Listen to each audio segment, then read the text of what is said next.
This is a dual immersion hot water storage vessel. Now, it's designed to be used with an economy 7 tariff, which gives you cheaper electricity at night, but more expensive electricity in the day. Used correctly, you could actually reduce your bill quite considerably. So here we go. There are 2 buttons to the left. One marked on peak and one marked off peak. Now if yours aren't marked, it's quite easy to tell. We take the wire and follow it. Now if wired correctly, the top immersion should be the peak rate as it heats the top half of the tank. The bottom one is the off-peak immersion, which heats the entire tank as heat rises.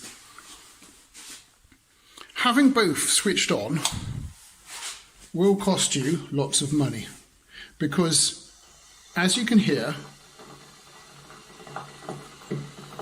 the hot water is being made at the moment during the peak time.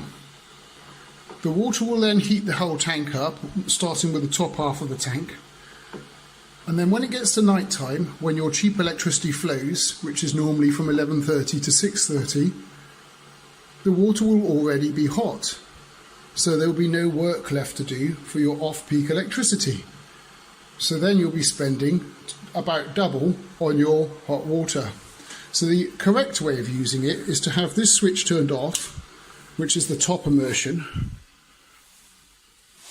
and leave the off-peak switch turned on. What will happen now is the hot water will only be made from 11:30 to 6:30 at night in the morning. This will cost you half as much to heat the water, and then it will only reheat the water during those times, 11:30 to 6:30.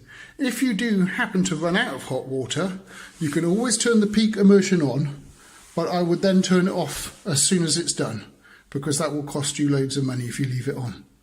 Okay, thanks for watching. Please hit the like and the subscribe button, and you can see more videos on how to save money. Thank you.